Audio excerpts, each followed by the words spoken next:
Baik, Assalamualaikum warahmatullahi wabarakatuh. Nama saya Ape Korina El Hariza, NIM 33.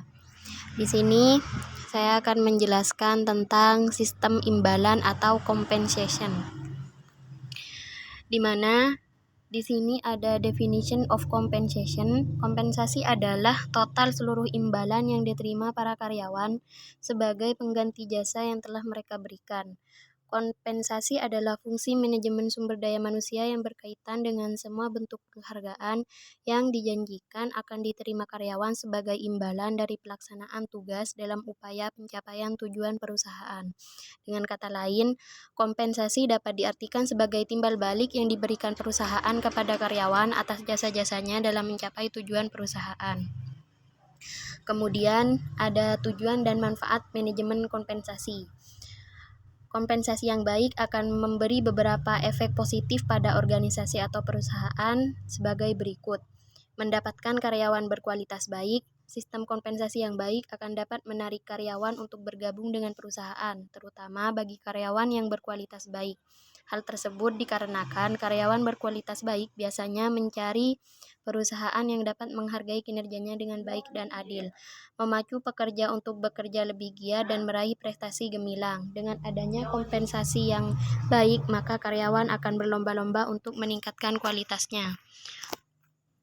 Kemudian ada memikat pelamar kerja dari lowongan kerja yang ada. Jika perusahaan menjelaskan sistem kompensasi yang baik, akan banyak pekerja yang berminat untuk bekerja di perusahaan, mudah dalam pelaksanaan dalam administrasi maupun aspek hukumnya.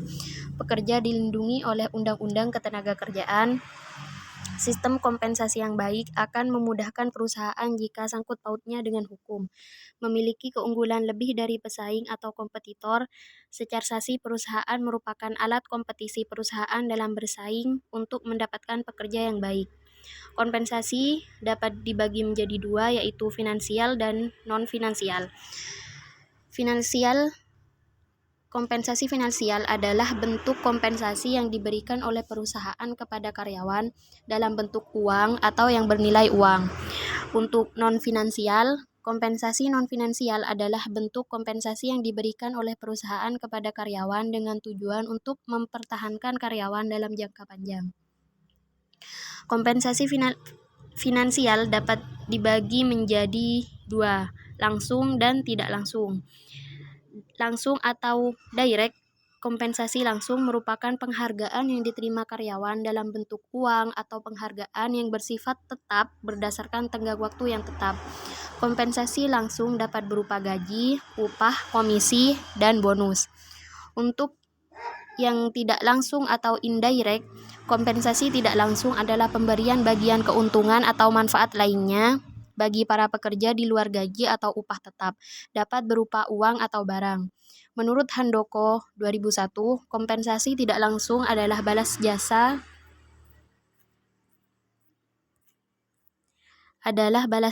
pelengkap atau tunjangan yang diberikan kepada karyawan berdasarkan kemampuan perusahaan. Contoh, THR, cuti, jaminan sosial, asuransi, pensiun, fasilitas, uang lembur, dan lain-lain.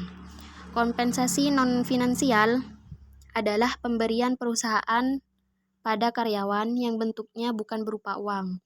Kompensasi finansial dapat berupa pekerjaan atau tugas-tugas yang menarik, tantangan, tanggung jawab, pengakuan, dan rasa pencapaian. Lingkungan kerja, kebijakan yang sehat, supervisi yang kompeten, kerabat yang menyenangkan, lingkungan kerja yang nyaman. Teori kompensasi. 1. Teori kompensasi ekonomi pasar. Teori ekonomi pasar adalah penciptaan suatu harga upah atau bayaran yang didasarkan atas kekuatan tawar-menawar, negosiasi antara para pekerja, pegawai, karyawan, buruh, dan sebagainya dengan pihak manajemen perusahaan. Dalam ilmu ekonomi makro, kompensasi atau upah pekerja ditentukan oleh keseimbangan ekonomi pasar atau supply, penawaran, dan demand atau permintaan pekerja. Apabila permintaan pekerja oleh perusahaan semakin tinggi, maka upah yang ditawarkan akan semakin tinggi. Namun, jika penawaran pekerja kepada perusahaan semakin tinggi, maka upah yang ditawarkan akan semakin rendah. Hal tersebut didasarkan pada hukum supply dan demand pekerja atau buruh dalam teori makroekonomi. 2.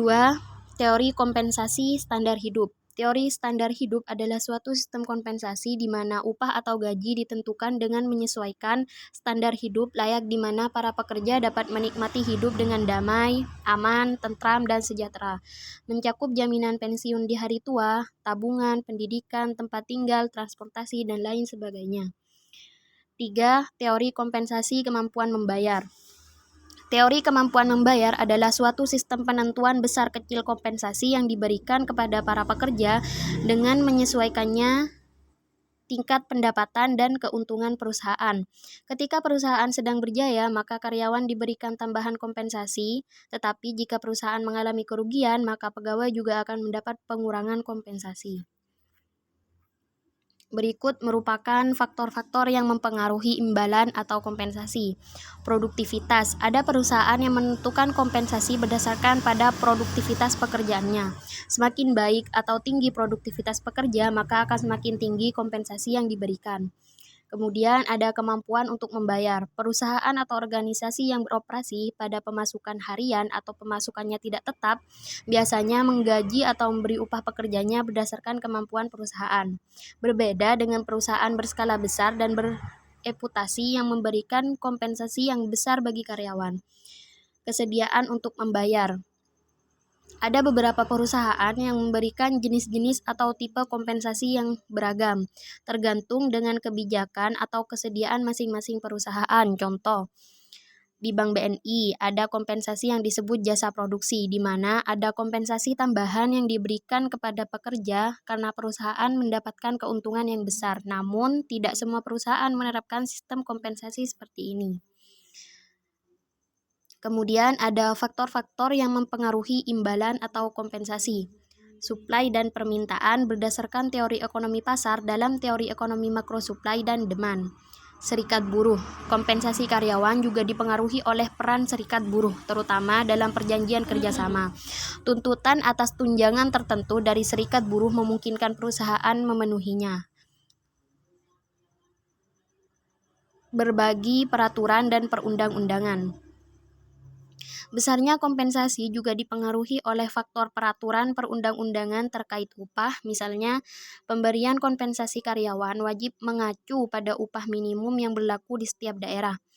Undang-Undang Ketenagakerjaan dan PP Pengupahan melarang perusahaan membayar upah karyawan lebih rendah dari upah minimum provinsi atau UMP dan upah kota kabupaten atau UMK. Contoh konkret perusahaan yang menggunakan strategi imbalan. UD Sri Rejeki Banyuwangi merupakan usaha kecil menengah yang memproduksi kue-kue kering sebagai oleh-oleh khas Banyuwangi. Kue yang diproduksi antara lain adalah kue bolu. Strategi imbalan yang diberikan pemilik usaha kepada karyawannya dapat disebut sebagai daya tarik untuk mendapatkan karyawan yang baik atau bermutu. Bisa menjadi perangsang bagi karyawan untuk meningkatkan prestasi kerjanya. Bisa menghindari munculnya ketidakpuasan kerja atau dengan kata lain bisa meningkatkan motivasi kerja serta loyalitas karyawan terhadap perusahaan.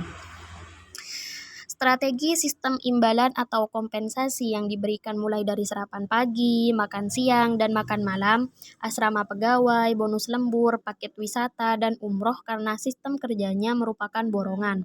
Maka pemilik memberikan imbalan apabila jumlah kue yang dihasilkan dalam satu hari melebihi 20.000 kue bolu.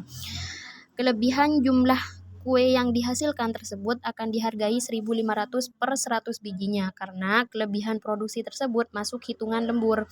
Jika produksi biasa, per satu resep dihargai 1.300. Selain itu, setiap 6 bulan sekali seluruh pekerja mendapat paket liburan keluarga ke luar kota. Pekerja yang telah bekerja selama 20 tahun akan mendapatkan hadiah umroh gratis yang diberikan oleh pemilik usaha.